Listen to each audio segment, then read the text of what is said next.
Okay, then. All right, so let's start. Thanks for coming. It's great to see so many of you here at this late hour, and I'm sure so far you've already enjoyed the conference. Some housekeeping remarks. Housekeeping remarks concerning this event. You'll hear the German translation on channel 1 and the English translation on channel 2. I would like to thank the interpreters. Yes, give them a hand. Thank you.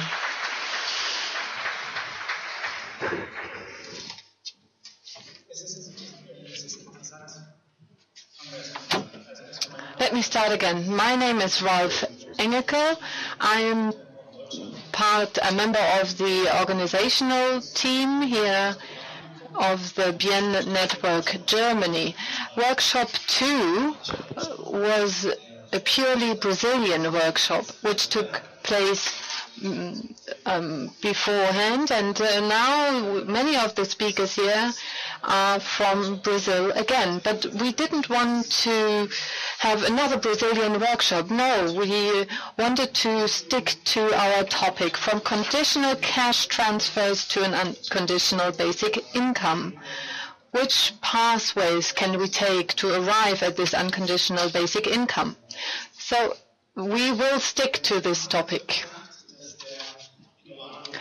Eduardo Suplicy will give his presentation first. He has around 10 minutes for his speech. Then Henrique de Silva Paiva, I hope I'm pronouncing your name correctly. He will be the second speaker. And then Bruna Augusto Pereira, she will be the third speaker. And then Rolf Künnemann is the last speaker. Then we wanted to hear your questions. We will have 2 Q&A sessions. Talk to the audience, and the audience will be able to ask the panelists specific questions. We'll try to clarify questions and give you an answer. So thanks to everyone. Thanks to the panelists. It's great to have you here. We're very happy that you accepted our invitation. So, Eduardo Suplicy, you have the floor. And please stick to the 10 minutes which are allocated to your speech. 10 minutes. Herzlichen Dank. Thank you very much.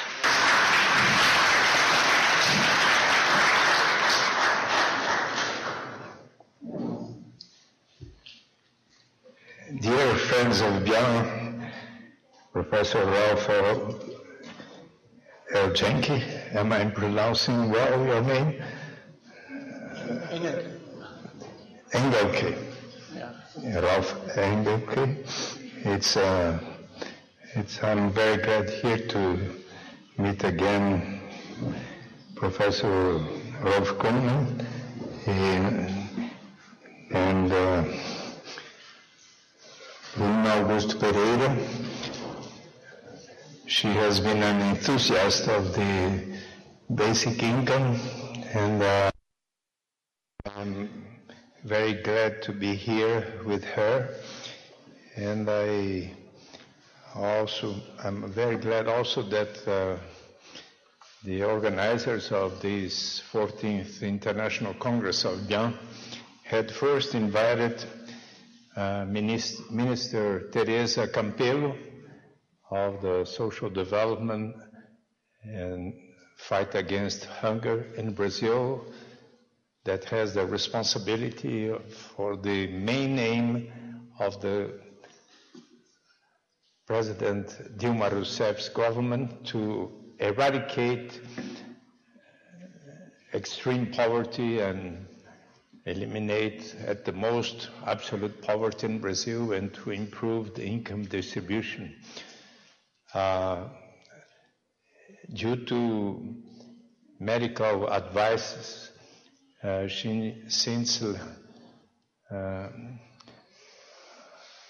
before she entered the government, she had a problem of cancer, and she's very well now, but following the medical advices, and the doctor told her not to make long travels, so that's why she's not here today, but we are very glad to have here the National Secretary of the Citizens' Income.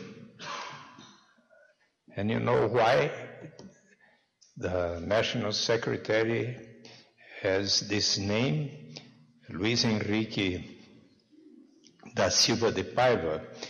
Because, well, in the two laws about the Bolsa Família and the citizens' basic income in Brazil were sanctioned almost, well, the citizens' basic income on the 8th of January 2004, and the Bolsa Família program on the 9th of January 2004, and they are quite connected. Why?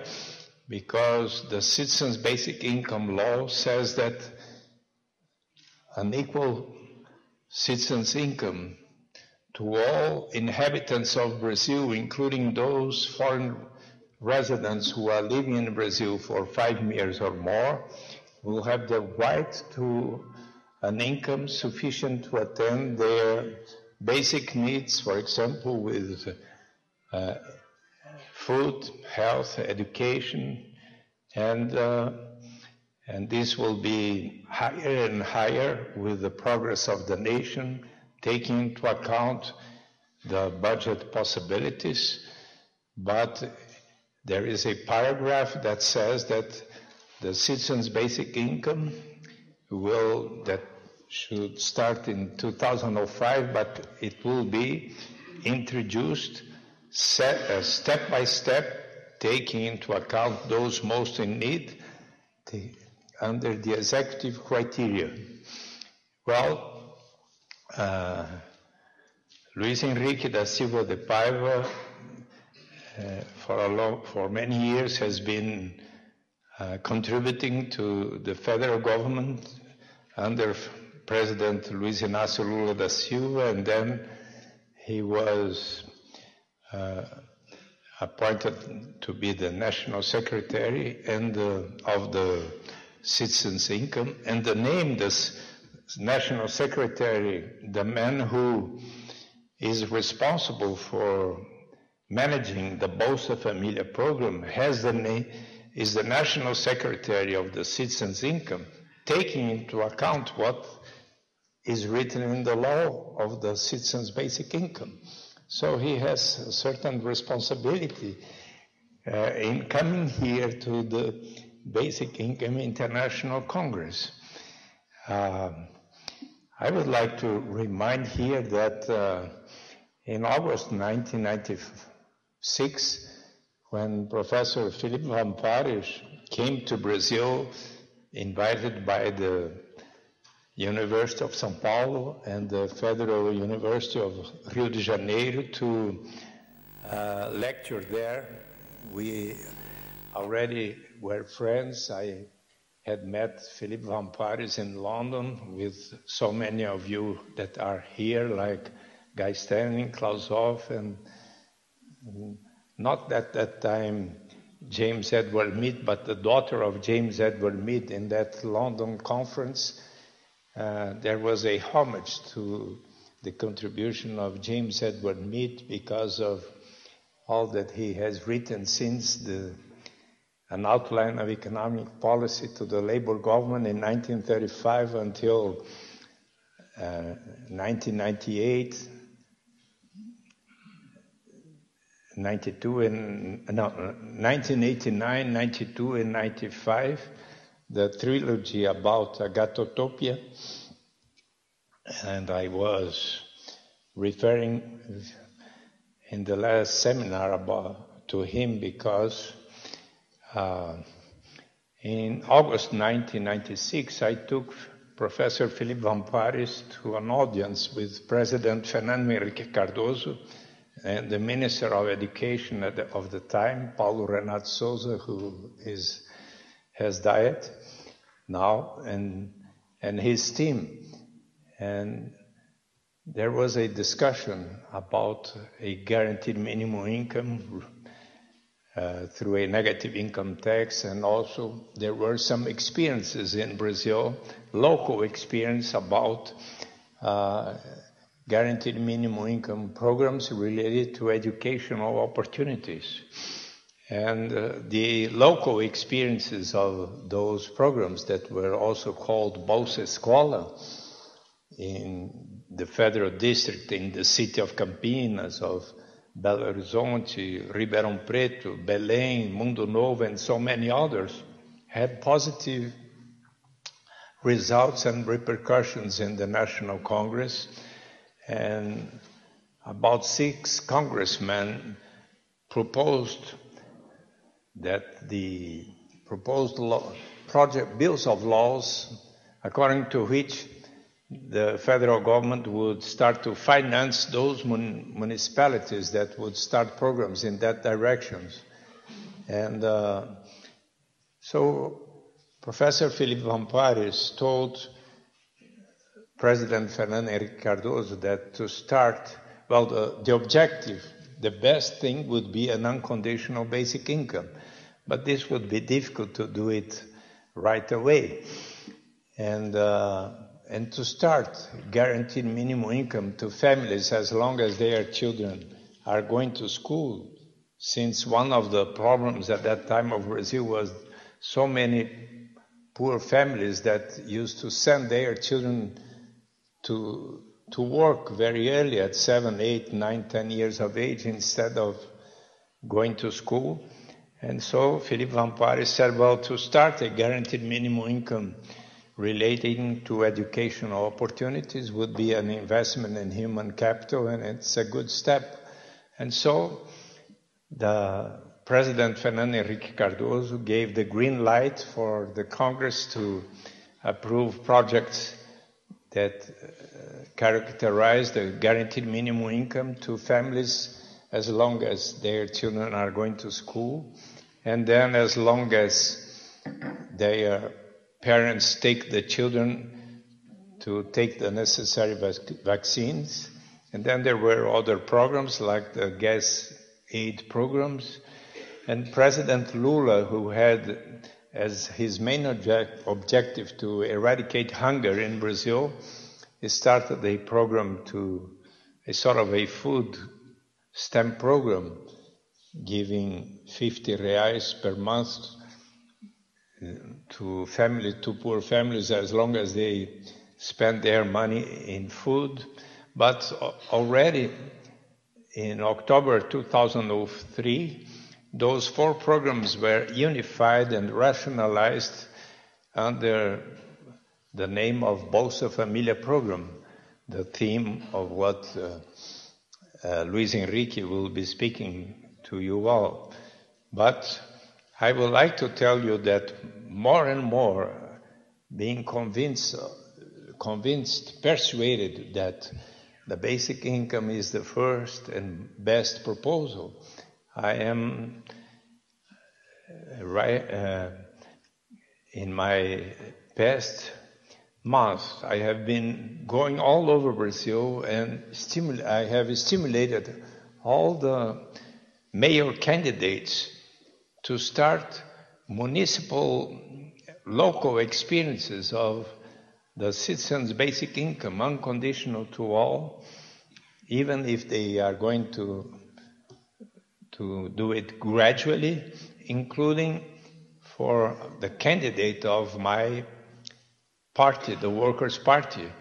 He has written in his municipal plan that we are going in the direction of introducing an unconditional basic income in collaboration with the state government and the federal government. And I hope that perhaps if not in the 15th, but in the 16th International Congress of BIEN, I'll be able to tell you about how closer we will be, if not already, applying an unconditional citizens' basic income to all Brazilians now that we are 194 million Brazilians. And Bruna will tell about the experience of a group of people that became so enthusiastic about that started this experience already in one small village. And as well, tomorrow, Marina Nóbrega and Francisco Nóbrega will tell you about the local experience of the first municipality of Brazil that has approved a law to institute a basic income. Next year, it will be the first one, Santo Antônio do Pinhal. And her proposal is already approved by the city council, is to start paying, since it will not be possible to pay the 6,600 inhabitants a citizen's basic income as they would like to do it. They have approved already a proposal to start paying it with those who are born there in the first year, about 100 people. So it's one possible step until one day we will have it to all inhabitants of the earth. Okay? Congratulations to you all.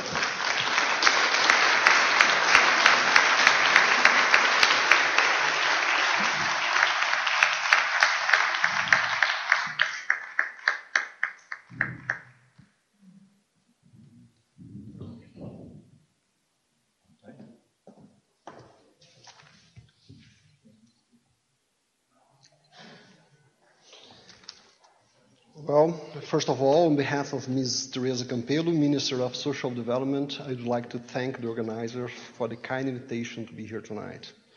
As the person in charge of the Secretariat responsible for the Bolsa Família program, I also have to say that it's a pleasure to be here. Two previous secretaries were present at the 2008 and the 2009 BIEN Congress, and we have been following with great interest the debates about basic income. At the same time, we have perceived a genuine interest from this basic income network regarding the Bolsa Família program. This mutual interest does not mean that defenders of conditional cash transfers, on the one hand, and basic income, on the other, do not point to differences between their proposals. These differences do exist. However, after presenting the Bolsa Família program and our perspective on conditionalities, as requested by the Congress organizers, I would suggest that these differences are being excessively emphasized to a point where conditional cash transfers and basic income are sometimes regarded as opposite to each other. Unfortunately, it's not rare nowadays to read that the very existence of conditional cash transfers should be considered an obstacle and not an opportunity in the implementation of basic income. Here, I would suggest something different. I agree that conditional cash transfers are not necessarily a safe path to basic income. However, if we reject conditional cash transfers as a possible road to basic income, or at least to achieving some of its principles, we are certainly closing a door to opportunities that might make these principles more likely to be accepted and adopted in our societies. In Brazil, the first conditional cash transfer programs emerged in the mid-90s as local-level initiatives. Between 2001 and 2003, 4 different conditional cash transfer programs emerged at the national level. Bolsa Família was created in October 2003 to unify these programs, increase their coverage, and improve their management. It reached 11 million beneficiary families in 2006, and 13 million by the end of 2010. Currently, more than 13.5 million families, or approximately 50 million people, receive their benefits on a monthly basis. This comes to about $10 billion a year, which represents less than 0.5% of GDP. Along with its expansion, Bolsa Família has been, as expected, reducing exclusion errors and increasing take-ups. Surprisingly, its targeting of the poorest improving during this period. Bolsa Família follows the basic design of conditional cash transfers. It's a selective program. It works based on a targeting mechanism. It pays relatively modest benefits whose level varies depending on how poor and how large the family is. These benefits are paid to women as often as possible. It's conditional, which means that school attendance and visits to healthcare centers are required and monitored on a regular basis. Finally, other actions are taken to try to improve prospects of beneficiaries in the labor market, such as job training and support for agricultural production. Bolsa Família has been paying up to now several different benefits. A flat rate benefit is paid to every family living below the extreme poverty line, which is roughly speaking $1.25 PPP per capita per day. Extra benefits up to 5 are paid according to the number of children aged 15 or younger and to the number of pregnant and nursing women. These benefits paid to all families living below the poverty line of roughly 2.50 PPP per capita per day. Poor families can also receive up to 2 benefits for adolescents aged 16 and 17. And finally, a new top-up benefit was created recently and has been paid to all extremely poor beneficiary families with children up to 6 years old, guaranteeing that the whole family will cross the extreme poverty line. Overall, the minimum transfer is 16 per month, paid to a poor family with only one child under the age of 15. And after the new top-up benefit, there is no longer a ceiling of transfers. In a few cases, benefits may be above $500 a month. The mean transfer overall is below $70, and for those families that receive the new top-up benefit, the mean transfer is $120. School attendance and visits to healthcare centers have been monitored since 2006. Monitoring rates have been increasing in the last few years and reached almost 9% of beneficiary children and adolescents attending schools. That is more than 15 million adolescents and children, and 73% of beneficiary families visiting healthcare. Monitoring covers only beneficiary families and is performed by the Ministries of Education and Health and their corresponding area in local administrations. Authors suggested that Bolsa Família program is effectively unconditional, which is not correct. Certainly, we do not have a draconian approach to conditionalities. They were planned in order to reinforce access to services in education and health. There is a long process until families have their benefits cancelled for not complying with conditionalities. During this process, local social workers have access to information about families whose children are not attending school or not getting vaccinated. In other words, monitoring conditionalities produces clear signals of social vulnerability and can help to drive social work activities. We know that coordination of different areas in public administration is not something that happens naturally. We also know that services in education and health, even when provided on a universal basis like in Brazil, frequently reach unequally the poor and the non-poor. Conditionalities have induced areas of education, healthcare, and social assistance to channel their attention to the most vulnerable, improving government coordination and raising concerns about the quality of services addressed to them. It's not by chance that most of the educational advances that we have experienced in recent years in Brazil relate to the 40% poorest. This is definitely an advantage of targeted program. It may focus some light on the most vulnerable population and create a demand for better and more coordinated provision of universal services. Bolsa Família has been increasing its take-up rates, raising the level of transfers, maintaining its target on those who are worse off, and being effective in terms of monitoring the access by its beneficiaries to services in education and healthcare. These points are not being enough to avoid all sorts of criticisms, including those that come from defenders of basic income.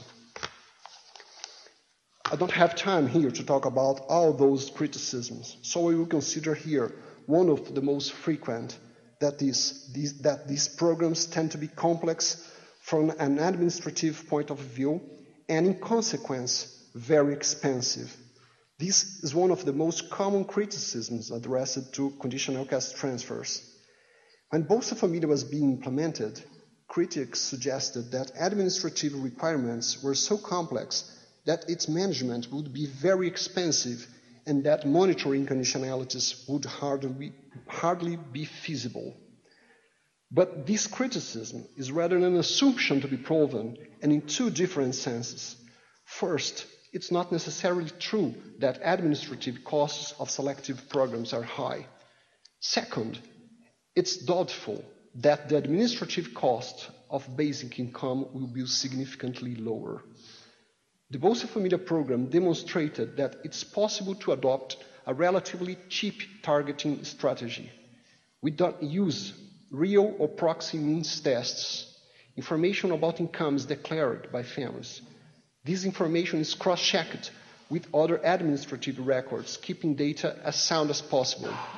It has been enough for the program to keep its good targeting on the poorer in recent years, even with increasing number of beneficiaries. Administrative costs, as a consequence, have not been a concern. In the central level, these costs are less than 5% of the program's total cost. This includes all costs of developing and maintaining IT systems, making the payment throughout the country, and subsidizing local government activities. Based on 4 urban case studies, Lindert and colleagues estimated an overall administrative cost, including costs to local governments, at 12% of the total costs. Currently, our concern is not with lowering administrative costs, not with keeping them low, but with increasing them. If our challenge is to pay benefits to all poor families, we must be prepared to reach the hard to reach. And this is not cheap. Benefits paid only to those who knock on the government's door may be considered universal only from a formal perspective, never from a substantive standpoint. Reaching the most vulnerable will be expensive, whether the program is targeted or universal, since it implies an active, not passive posture of the state. Overall, the assumption that universal unconditional benefits will reach everyone at a low administrative cost only by eliminating restrictions typically present in selective programs should not be accepted so easily, nor should be easily accepted the assumption that selective programs will always be over-bureaucratized and expensive from an administrative point of view. We should not believe that basic income and the Bolsa Família program are diametrically opposed. A program strictly addressed to a minimal group of extremely poor people based on the concept of absolute poverty, transferring stamps, not money, associated with a large group of conditionalities implemented in a punitive way towards its beneficiaries. Yes, this program could be perhaps opposite of basic income, but this is not the case for the Bolsa Família program. Bolsa Família is not universal, but is far from being minimal. As we have seen, it reaches more than a quarter of the Brazilian population, and its coverage has been increasing. The social acceptance of such a large social program does not mean that this program is necessarily the way to basic income, but it certainly contributes to making the general idea of a benefit paid to all more acceptable. It's also the first time in Brazil that a scheme has been addressed to people of working age. For a long time, benefits were just socially accepted when paid to older people and the disabled. The acceptance of the Bolsa Família program is also the acceptance of the idea that a wider public should benefit of social protection, Again, this idea does not put Bolsa Família in the path towards basic income, but makes the concept more acceptable. The program's current expansion is fundamentally based on the idea that high exclusion errors are not defensible. Quite a few initiatives have been taken to give local administrations proper information about their performance, as well as financial support for their activities in reaching the poor population. The very idea that every poor family in Brazil must be reached does not mean that the program's benefits were turned into an individual right from a formal point of view, but that they are treated as a right from a substantive point of view. This also contributes to make a rights-based universal program more acceptable. The argument that conditional tax transfers in general, and the Bolsa Família program in particular, will not naturally lead us to basic income may be accepted. If there were a natural path to basic income, probably we would have many more cases of universal unconditional benefits paid to all. But I advocate that the presence of Bolsa Família in the Brazilian scenario, where social protection was strongly based on social insurance until quite recently, makes some principles of basic income more, not less, acceptable. This suggestion that programs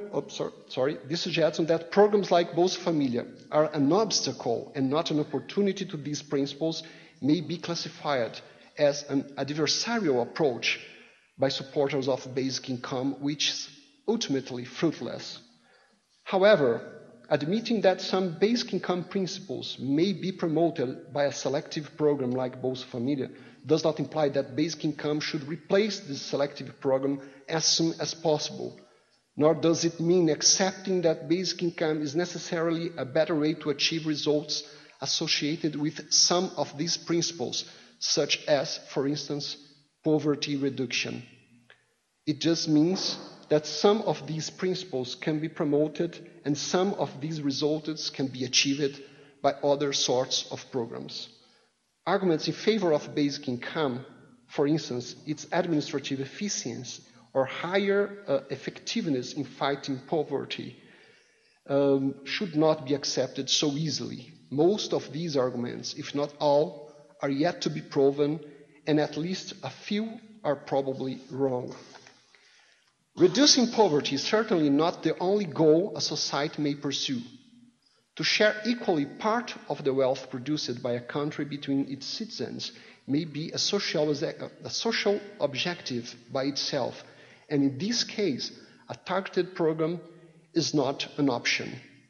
However, if the question comes to fighting poverty, selective programs can be considered a viable option. Basic income was presented as a disarmingly simple idea. However, its implementation will probably be much more complex than its advocates admit. On the other hand, selective programs are considered complex, but they can be well implemented and managed, making them the embodiment of an equally simple idea. If our primary goal is to guarantee income to all, we need just give money to the poor. It can be possible, it can be effective, and it can be efficient. Thank you.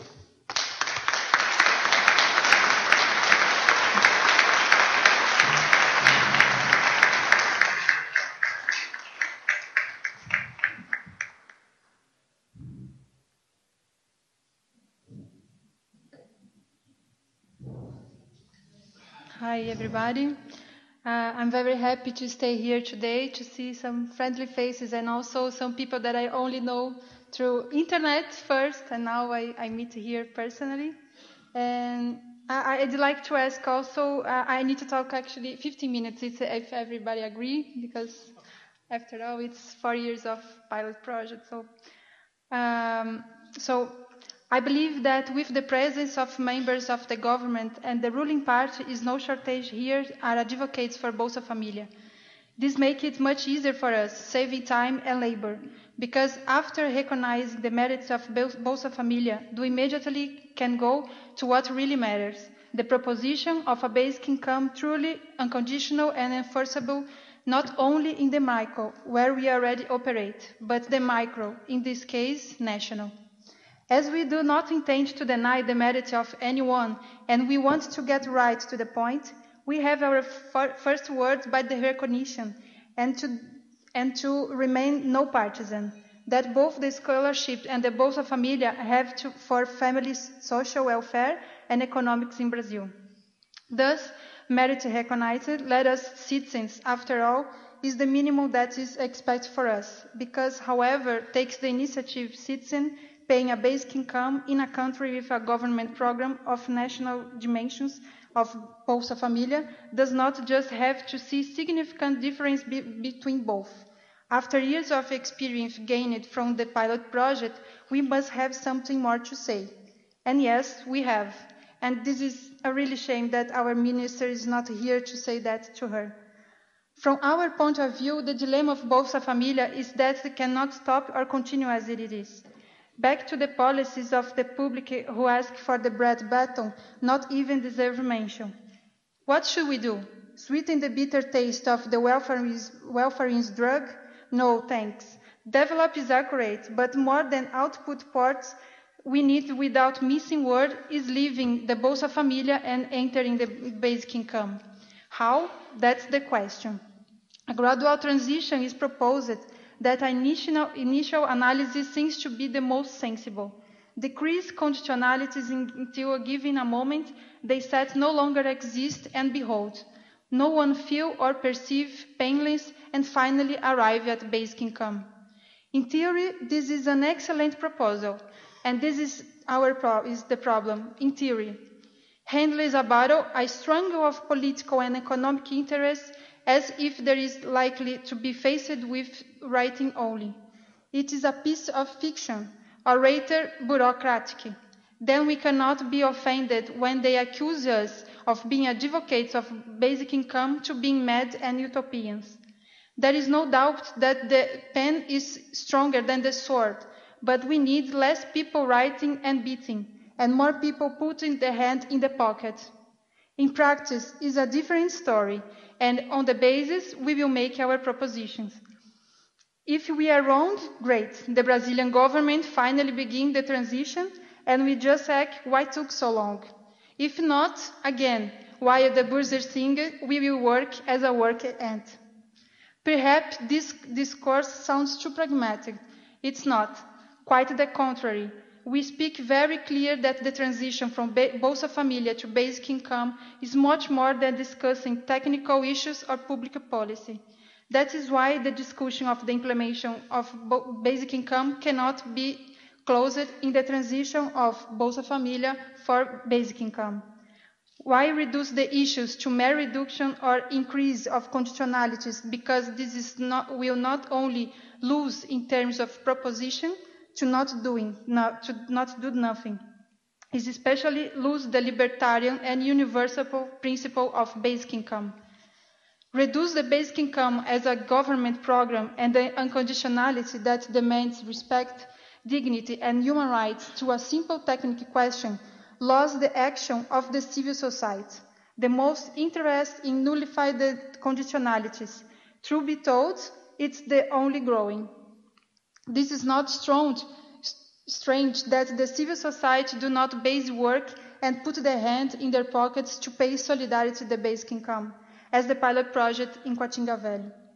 Above all, we must not forget that while we are discussing here, approaching techniques, methodologies, on paper counterpoints that everything is beautiful and sometimes even well-intentioned, in the real world, people are not numbers, accounts, or votes. In remote communities, the Coatinga Velho, Paranapiacabas, and Otiveiro Omitara's forgotten life, which mailing there any explicit or implicit conditionality will constitute pure power relations.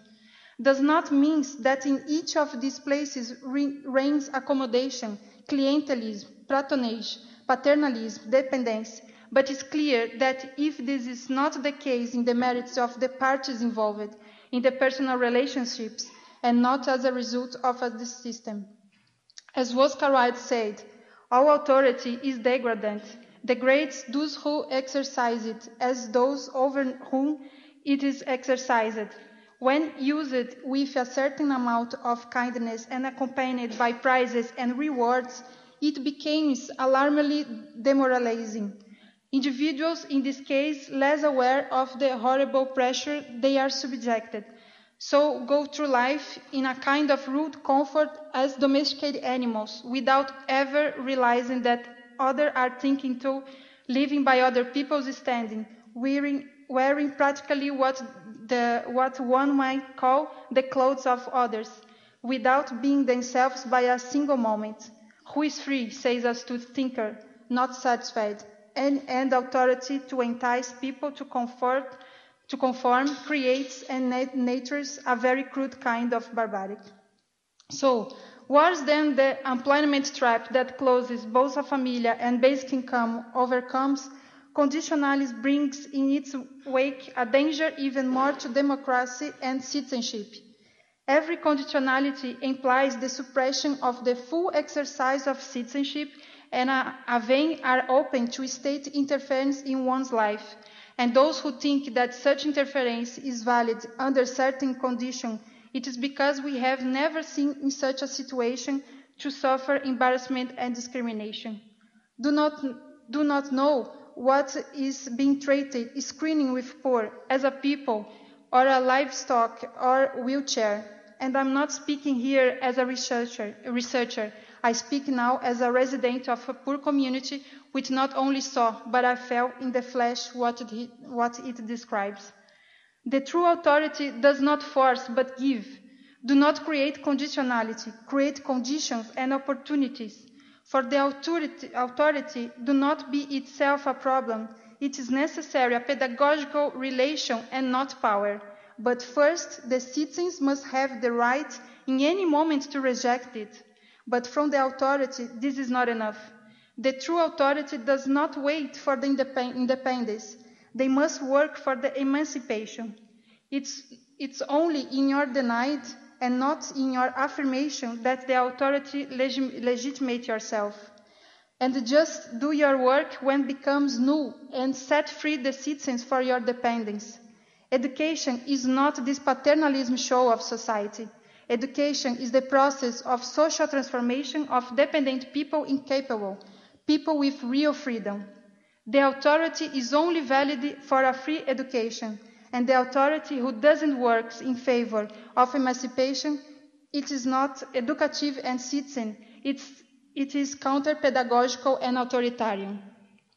The education has your own value and cannot be reduced, or a mere conditionality's counterpart, especially the citizens' education that is only learned out of classroom.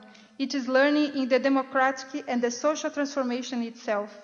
The intention or pretension of the social program must manifest first of all in the social program's methodology itself. The program must be thinking as a pedagogical process of empowerment of the citizens and not of doctrination or control. We must be aware that between Bolsa Familia and basic income are discussing much more than sketches of government programs. We are taking the direction of a true citizenship or citizenship of a paper, which in practice means moving towards a state of direct democracy or less so, civil rights or economic or not so, the end of all forms of discrimination including socioeconomic or not. No euphemism when discussing seriously the replacement of the Bolsa Familia to basic income should be aware that we are pointing to two opposite directions and contradictory by definition of citizen empowerment and strengthening of the state, the control of the state. And who think the political representatives of government ignores this libertarian character of basic income and underestimate his feeling for power.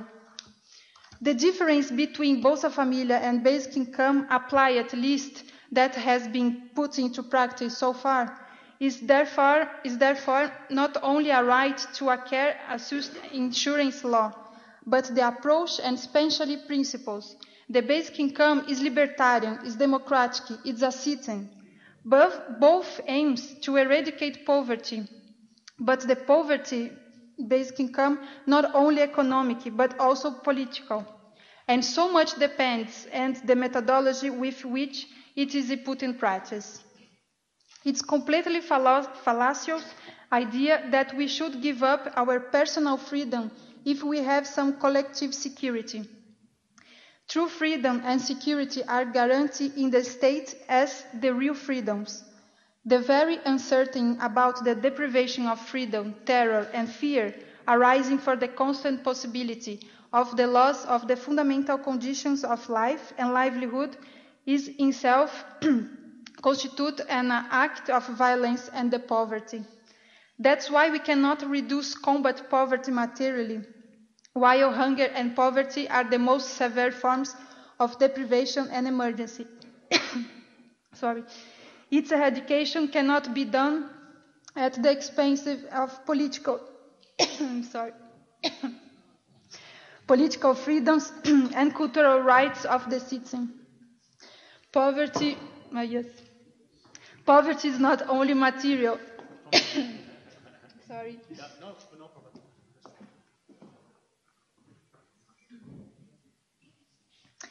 Poverty is not only material, it's the state of economic deprivation of fundamental freedoms and cultural policy, not detached from each other, but integrated into one and the same capital.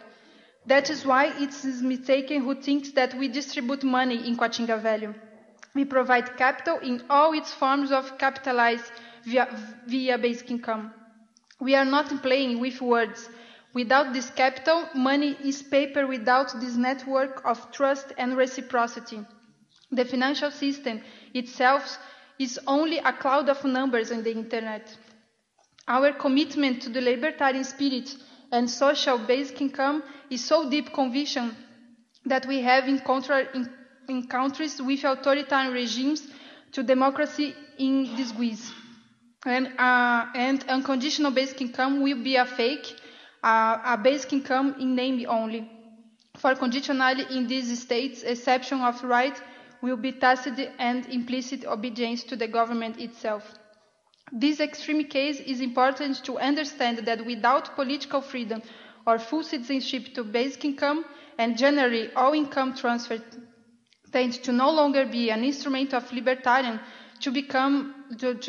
libertation, to become an instrument of control, and may even expand the instrument of oppression to the extent that the fear of losing its constructs in instrument maneuver depend benefit of the masses, and that in any regime, even in a democracy, after all, nothing as a strong economic fear or anxiety in times of military or election campaigns.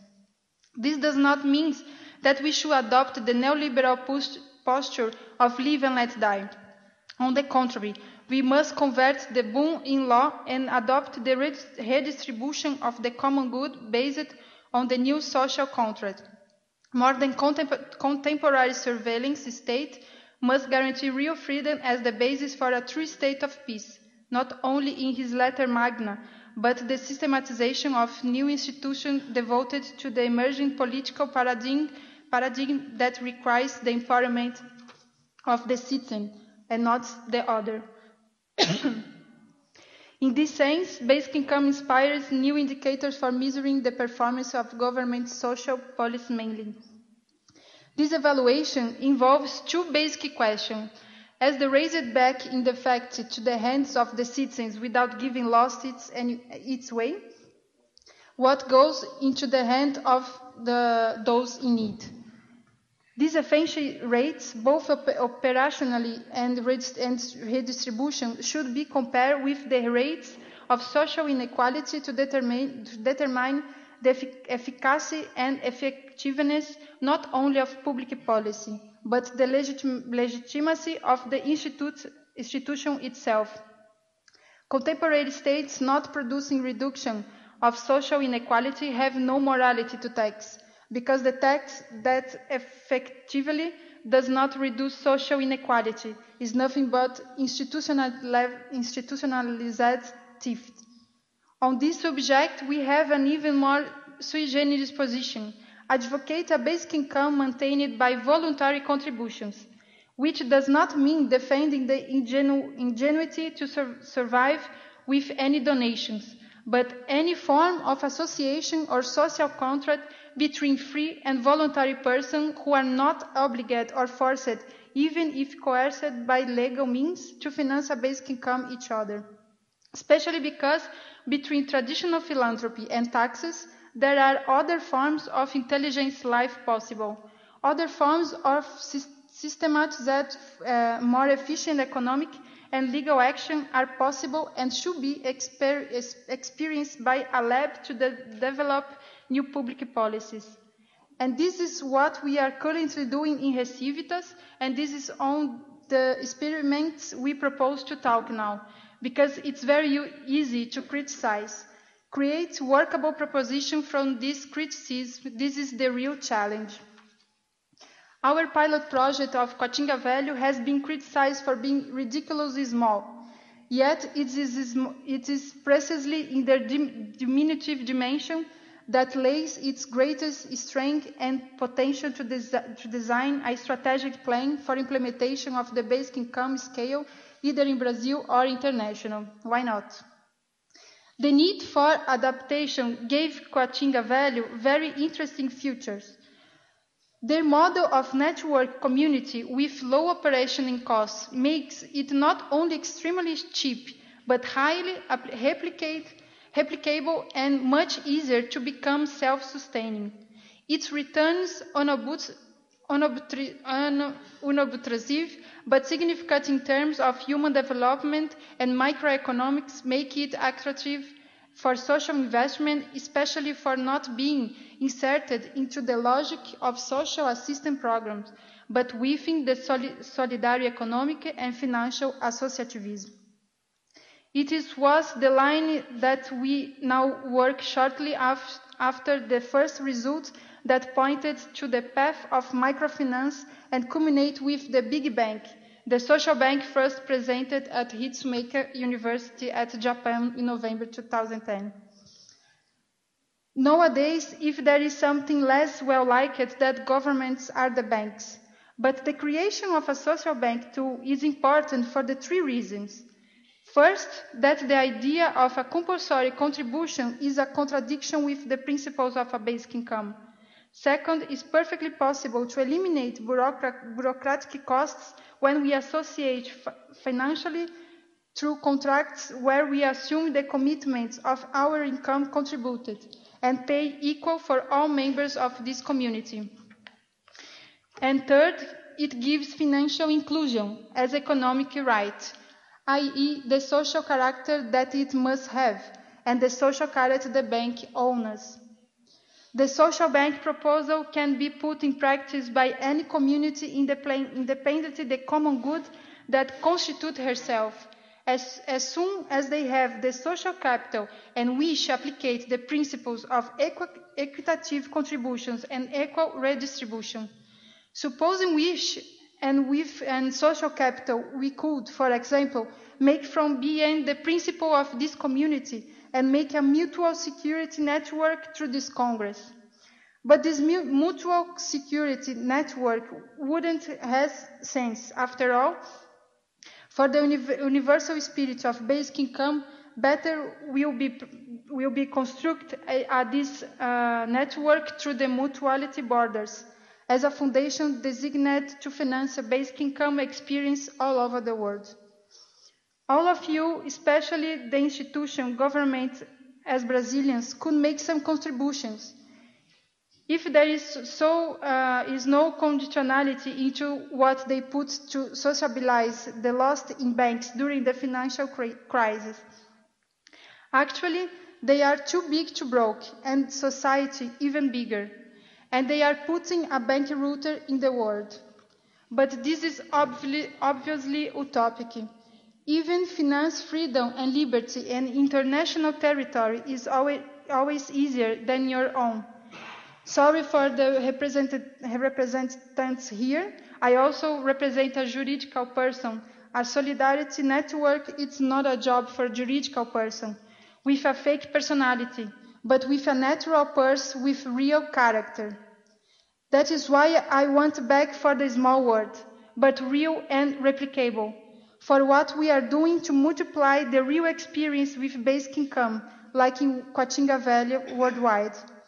However, for the sake of bureaucracy, we gave priority to the development of the investment fund of basic income guarantee. This is a simple idea. The income from this investment rate then begin pocketed by executives go to the payment of basic income pilot projects such as Coatinga Valley. The fund is currently in phase of fundraising and already has more than R$500,000 reais in signed commitments deposits. And as the fund is officially constituted, which will require a little more bureaucracy and resource, will already be a more than enough capital to sustain Coatinga Valley and other communities. That is why today we are announcing with great happiness that in January 2013 we will open officially the call for funding of new communities of basic income for NGOs and municipalities.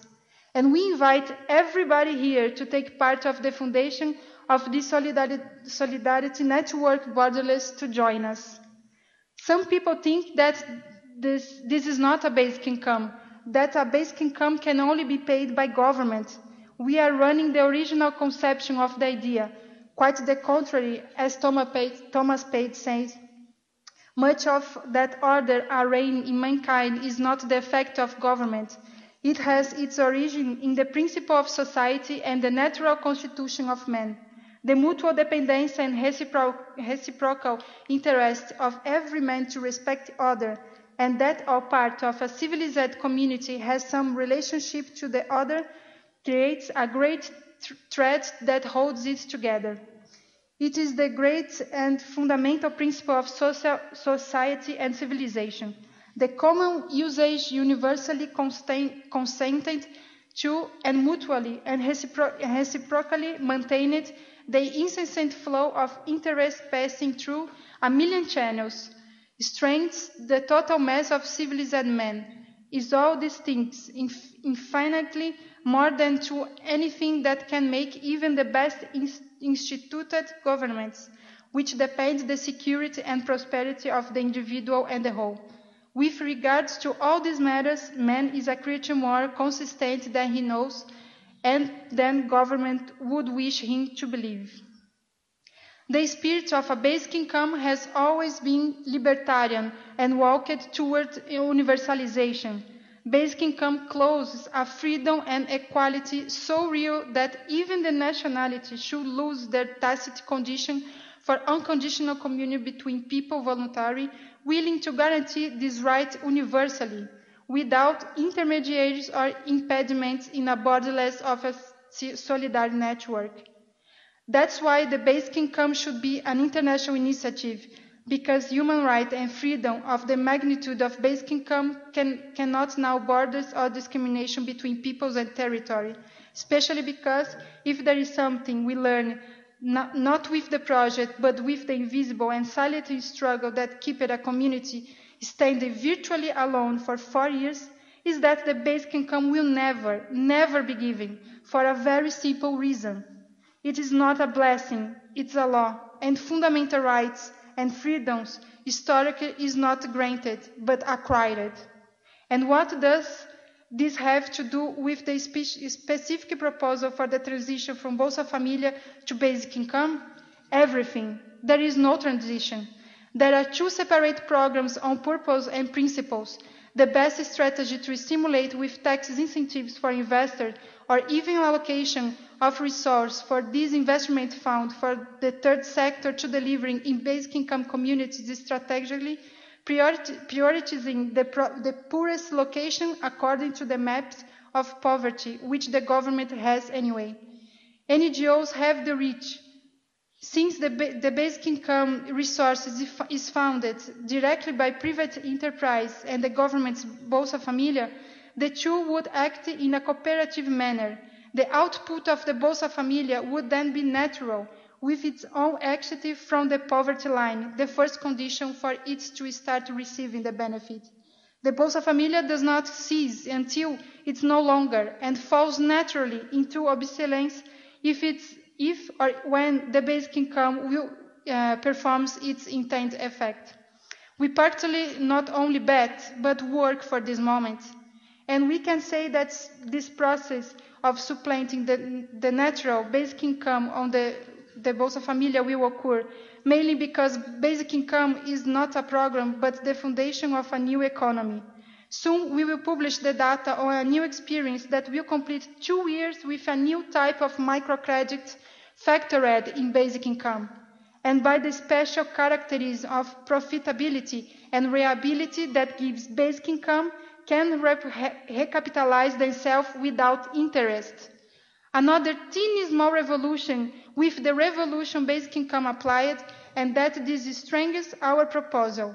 The basic income is just the beginning. 4 years ago, we are just 2 persons. Today, we are a small movement, open to everybody who wants to take part of it, being as a volunteer, as a social investor, getting together with the pioneers who are opening this investment fund. This is basically our proposition to the Brazilian government representatives. We will respectfully wait for the answer, but working out in the meantime. Like a wise Brazilian singer once said, "Come on, let's go, because waiting is not knowing. Who knows, make it happen. Doesn't wait it for it to happen." Thank you very much.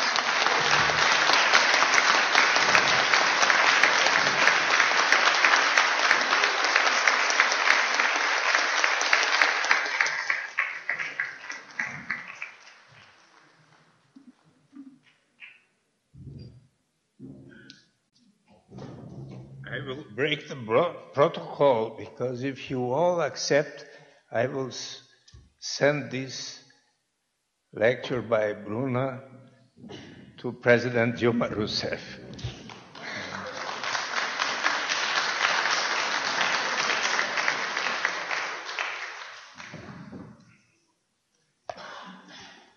Yeah, thanks, Bruna, and thanks, Luis Henrique, and thanks, Eduardo, for this, and thanks also for letting me sit there next to you Brazilians.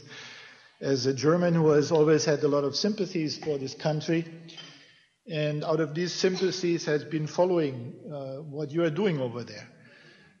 My job actually is to work with FIAN on human rights, and in that function I was in Brazil on and off, observing what's happening there, and obviously for the right to food, the issue of a number of human rights other than the right to food, including social security, adequate standard of living, are essential. So I just want to look at this whole thing from a human rights perspective with a few words.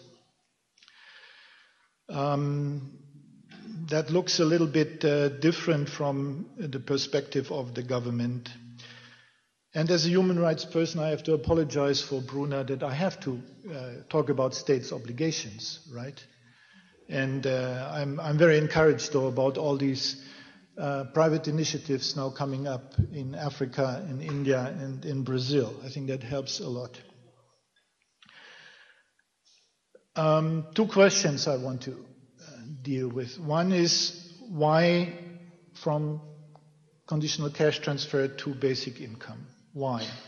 What are the reasons?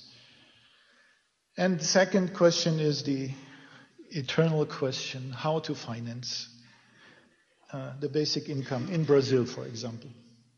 Okay. Why from conditional cash transfer to basic income? I think for a human rights person there are a number of issues that are unacceptable with conditional cash transfers. Bruna has mentioned some of them in a different language. Let me just say that obviously minimum income is something that is absolutely essential for human rights. Talking about human rights without talking about the minimum income is just a fake. It's a fake. After a certain point, you're not anymore in a position to make use of your rights, to find remedies, And as human rights are universal, so the individual minimum income has to be universal. So that's quite clear. There are two issues here. One is that this minimum income is an individual right. It's not about statistics. It's about individuals. Correct? So when we say we minimize exclusion errors, that's the wrong approach. There must not be exclusion errors. Full stop. And if there is an exclusion error that occurs sometimes, then there must be remedy for it. That's what human rights are for. I mean, you have to have a remedy when your rights are violated. And of course, there should be programs, minimum income programs, that minimize the risk of exclusion error. And then there are some minimum income programs that have built-in exclusion errors, and we call this conditioning. Conditioning is a way of building exclusion errors, or building exclusion, let's put it this way, into your program. The second point, what has to be clear from a human rights point of view is that these social programs have to be under the control of the people who are the rights holders. Okay? That means everybody has to be clear what her or his rights are. That means that these programs have to be fairly simple. Okay? And there are everywhere processes that are misusing complicated social transfer programs for political reasons. This is completely unacceptable. So if we want to exclude clientelism and assistantialism, we need to move away from conditional cash transfers. Even though this might be a good first step, that can be debated, but let's take it that this is a good step in the right direction. We still should know why we want to move on. And that is something that I'm actually waiting for from Brazil, how to move on. My last point from the human rights perspective is that if you have conditional cash transfers or other means-tested programs, at this level, where you are dealing with extreme poverty, you cannot make these justiciable, in the sense that you cannot go to court if this is violated, because you're dead. All right? So there is something where we have to introduce programs that at least at all means guarantee this minimum income. And obviously the most straightforward way to do this is the basic income. Now, I emphasize this quite a bit because I felt somehow that our Brazilian friends need encouragement also to move on from conditional cash transfers to basic income. I remember, I make a little anecdote, when we had in 2003, we had an international conference in the Philippines. And actually, that was the first time that Eduardo Suplicy and FIAN cooperated. And I remember Eduardo almost convincing the Filipino parliament in these 2 days in Manila that they would introduce a basic income. And so we were close to it. And it still goes on with FIAN Philippines, the work there. But then what happened is 2 months later, I think he sent me an email and said, we have a basic income law. I said, what? Yes, we have a basic income law. And then he sent it, this famous law, 10,835, that you all know now, of 2004. And I think at that moment you even went up to Lula, embraced him, and gave him a kiss. Correct? Yeah. Is that correct? Something that if you know Brazilian politics, you would not expect Eduardo to do every day. So at least at that point, the Brazilian government was clear that it wanted to move to basic income. And also that's why we have a secretary here on citizens' income, and we In German we say Bürgerincome, basic income is the same, right? More or less the same. So the secretary is here. My question to the secretary, where is the plan? Where is the plan to move from Bolsa Familia to basic income?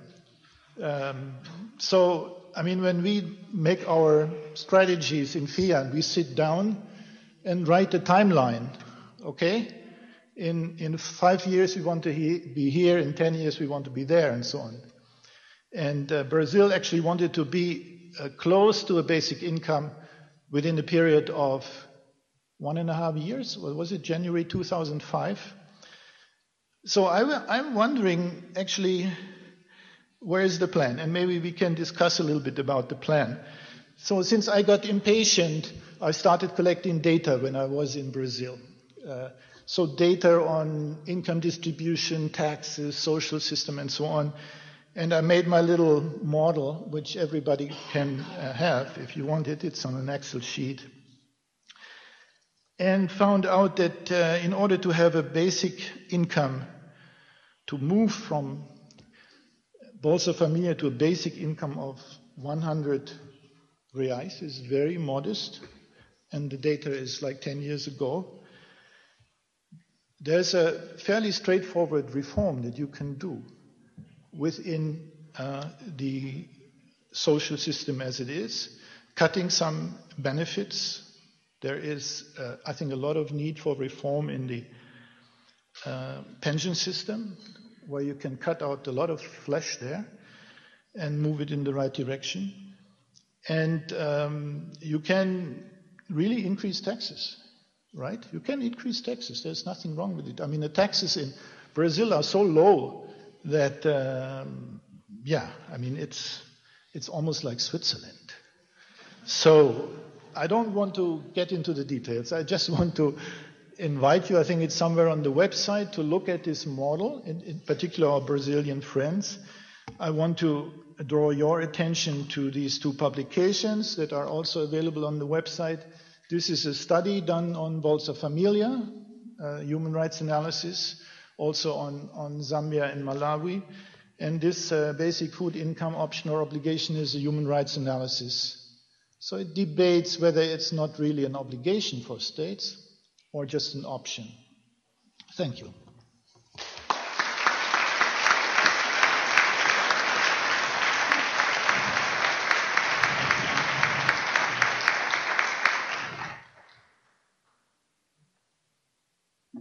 Ja, in Anbetracht der Zeit würde ich vorschlagen, dass wir vielleicht 3 Fragen zulassen. Das mache ich jetzt nicht mit Absicht, sondern wir haben auch heute Abend noch was mit Ihnen oder mit euch vor. Es sind den ein oder anderen solche grauen Karten verteilt worden. Wer sie noch nicht hat, die können dann unten nochmal kostenlos nicht erworben werden, sondern man kann sie dort bekommen, weil wir heute Abend mit euch dann nochmal ein bayerisches Bier, dieser Tradition müssen wir in dieser Gegend gerecht werden, oder auch ein alkoholfreies Getränk natürlich, wollen wir euch dazu einladen. Deswegen, das ist so ein strammer Plan, 20 Uhr soll das da losgehen. Wir haben noch ein bisschen Zeit, ich will jetzt nicht hetzen und würde jetzt einfach 3 Fragen aus dem Publikum zulassen. Hier ist ein Mikrofon, ich bräuchte jetzt jemanden, der ganz schnell ist und hier einfach mal durch die Gänge geht. Ein Freiwilliger vor, der uns hier gerade unterstützt. Gibt es jemanden? Ja, okay. Und hier.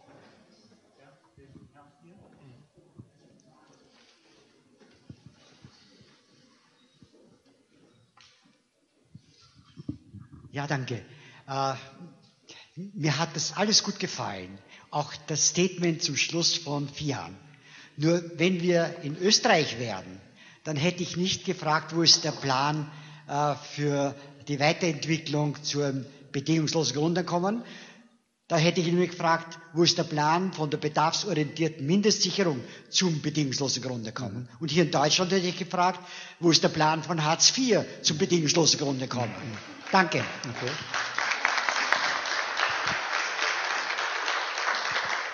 Ja, gibt es da? Ja, ich möchte nur einmal zu dem Vortrag von der jungen Dame sagen, ich habe das nicht so ganz verstanden, aber es ging auch um Mikrokredite und Mikrokredite sind sehr umstritten heute. Und ich möchte davor warnen, ich bin Volkswirt, dass wir versuchen, unser Grundeinkommen dadurch zu generieren, dass wir im Grunde schon wieder produzieren. Nämlich in dem Fall über Mikrokredite. Also wir sollten uns aus dem Produktionssektor heraushalten. Hier geht es erst einmal um Verteilung. Sonst werden Leute kommen, das kann ich euch garantieren, die wissen, wie man das macht, uns da über den Tisch zu ziehen. Die machen das nämlich ständig. Okay. Gibt's noch? Ja? Achso, wo?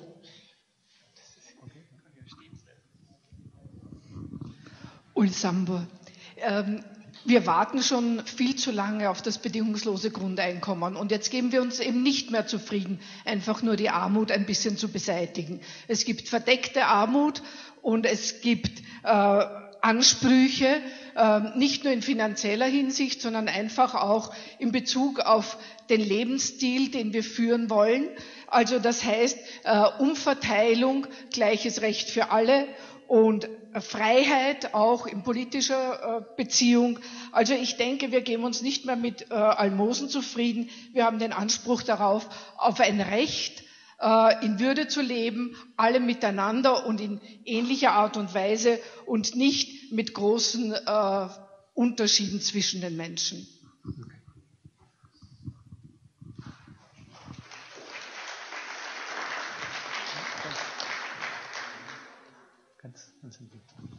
Danke.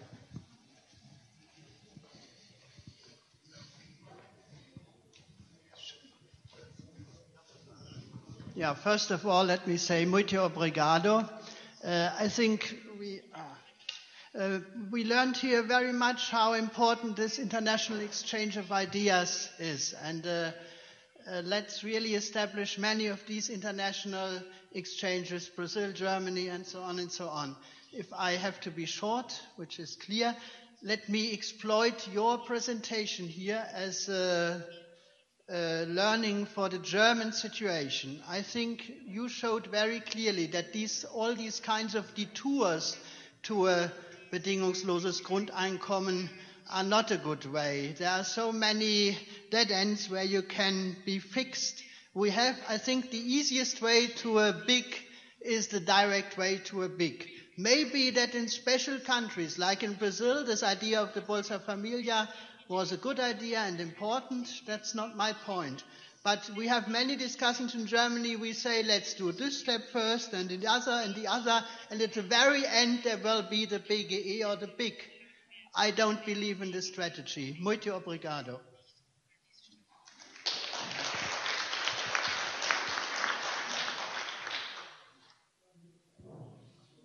Ja, okay.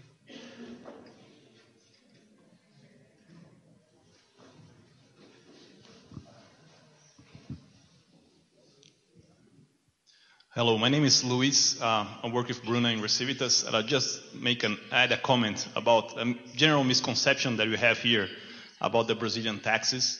In fact, the Brazilian taxes, because this is what I've been heard and in the other workshops, is that always a suggestion of increasing taxes to pay the basic income. In Brazil, taxes are not low at all. If you take a percentage of GDP, total taxes are about 34% of GDP. And for a developing country as Brazil, this is very, very high. It's comparable to European countries.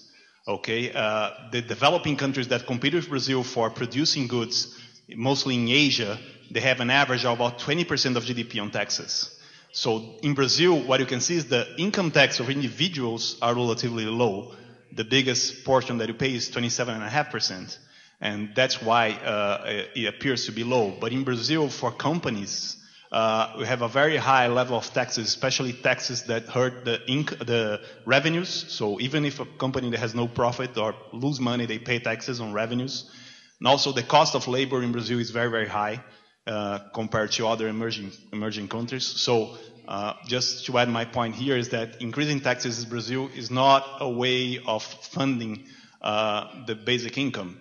I believe there's several other ways, as it was mentioned here, in the pension system in Brazil is very inefficient, especially the public sector pension, where there's a lot of place that to be cut, and also there's a lot of other inefficiencies that we can get reduction in the budget to use this money to pay basic income. But increasing taxes or creating taxes of natural resources is not I don't believe is an option, because lately what we saw in Brazil is whenever the government tried to increase taxes, there's a very strong reaction of the society towards it.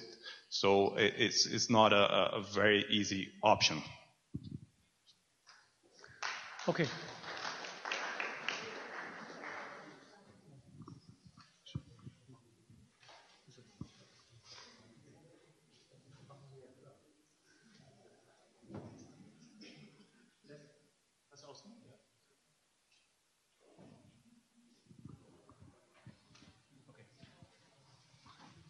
Just to add a comment, yes, the tax burden in Brazil is not low. It's really high. It's about 35% of GDP, and so to continue to raise it, it's not easy. But I have to make a small correction. The tributary system, the tax system in Brazil, is not based on payments by firms. It's payments by consumers. Because firms transfer these to the consumption. So it's an extremely regressive tax system. And if you want to change the situation in Brazil, one of the most important challenges is to make it more progressive. It's one of the basic things you have to do. But again, for basic income and for basic system, to have a good objective is not enough. Unfortunately, policies are not made in a vacuum. They are made out of possibilities that are done by politics.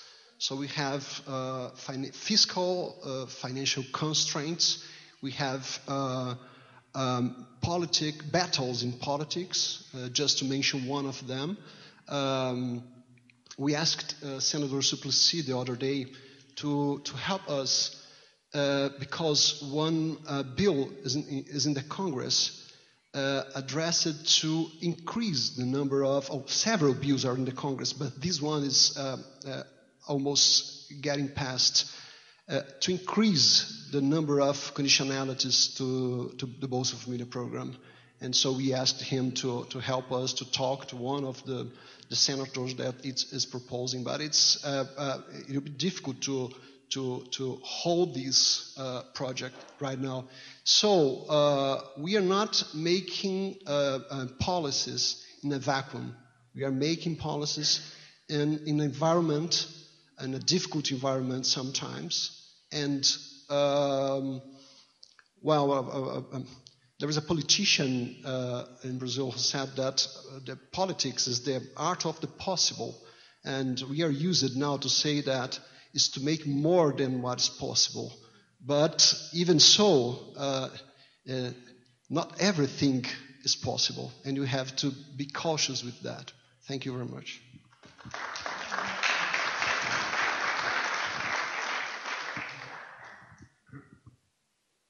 Yeah, I mean, the tax increase that I calculated, we can discuss afterwards, okay, is like from 36 to 40, okay, plus a basic income. And I think if you get a basic income, you may also be looking at a tax increase with different eyes, especially if you get calculated that you're on the winner's side. Like 70-80% of the population, if not 90, are on the winner. They have, after taxes, more money than they have before, even with the tax increase. And then there, in Brazil, you have these indirect taxes, right, which are also not progressive enough as they should be. I think that the poor carry like 25%, at least like 12 years ago, I don't know how it is today, but 25% of their income, they have to pay indirect taxes. So that is also quite heavy. That could be a reform. But I completely agree with you. There are reforms without raising taxes that could generate more than 60 or 70% of the money needed. So that could keep the tax increase really small.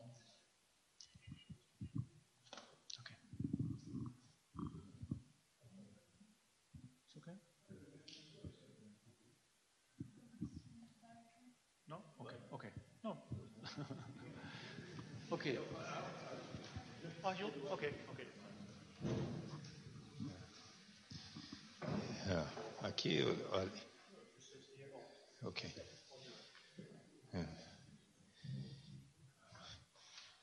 Well, first I would like to tell you that the exposition, I want to thank very much for the exposition of the Secretary National of the Citizens Basic Income, Luis Henrique da Silva de Paiva, because I agree that the Bolsa Família, since it was formed inaugurated in 2003, and before, joining 4 previous programs that started in 1995-97, they had very positive results. Year after year, there was a reduction in absolute poverty in Brazil, significant, a reduction from 0.59 of the Gini coefficient in around 2002 to 0.519 at the beginning of this year, 2012. Infant mortality in Brazil, for example, decreased about 47% in the past 10 years. So it has had results that were very important. And those were steps in the right direction. But I fully agree with Bruna about the advantages of the citizens' basic income, the unconditional basic income, that is the cause of all of us here together. And I'm very happy that a member of the Brazilian government is here to listen to all those arguments that in the 3 days we will have. I also would like to tell that I'm fully convinced that once we persuade, as we are, more and more the people, and for this we must do it every day, like Bruna and Marcos and you of the ReCivitas is doing every day, and now Marina Nóbrega and Francisco Nóbrega that are doing the experience in Santo Antônio do Pinhal. We must spread our word and say, like you all here, how the citizens' basic income will really provide real freedom to all.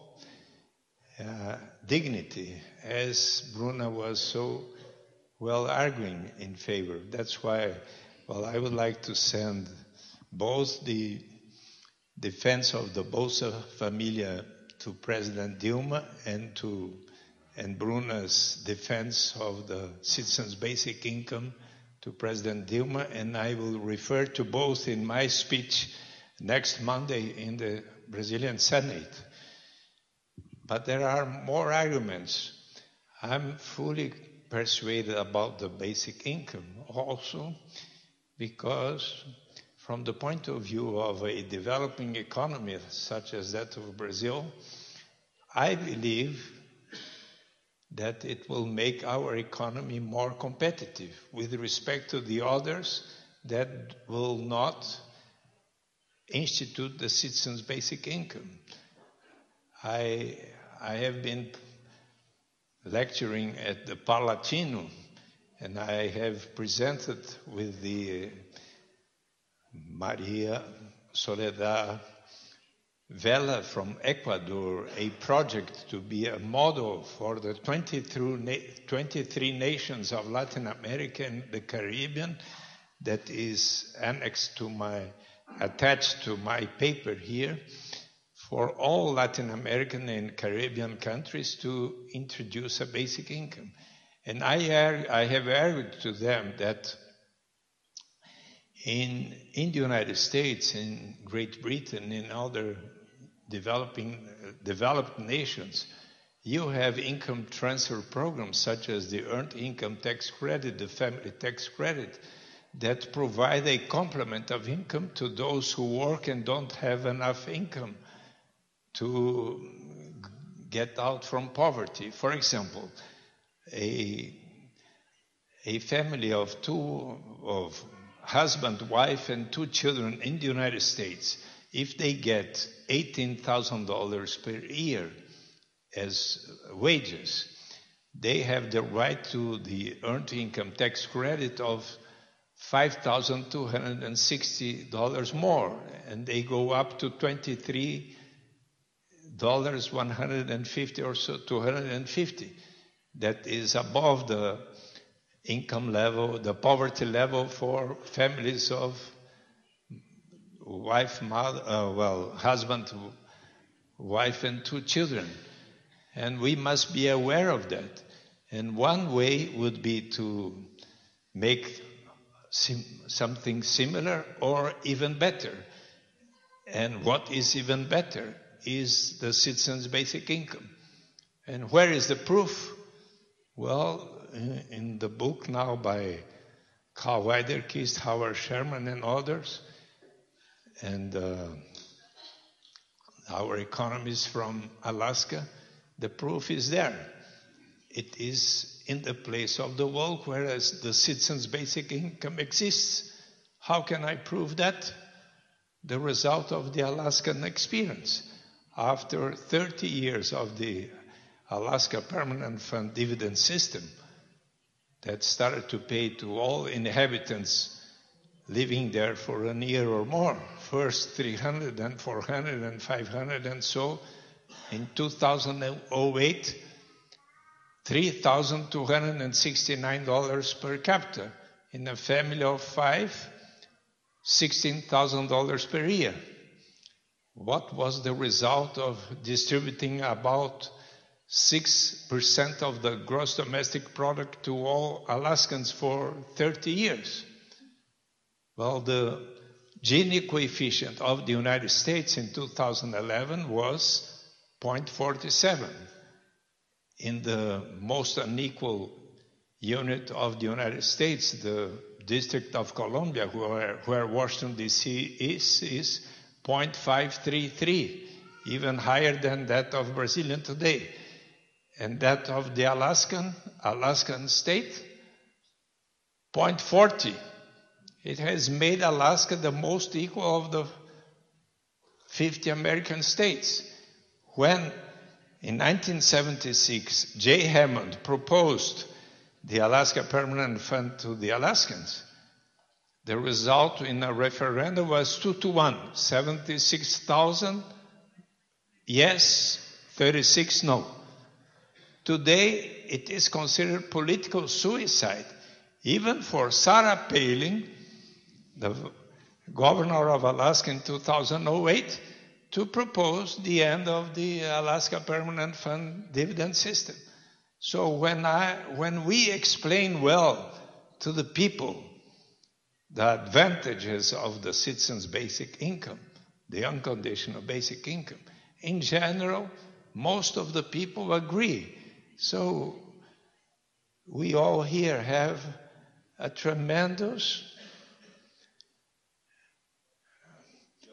job, function, to explain to the people even more. So I would like to compliment you all that founded BIEN in 1986, because now we have here more and more people to spread the world to all countries in the planet. Congratulations to you all.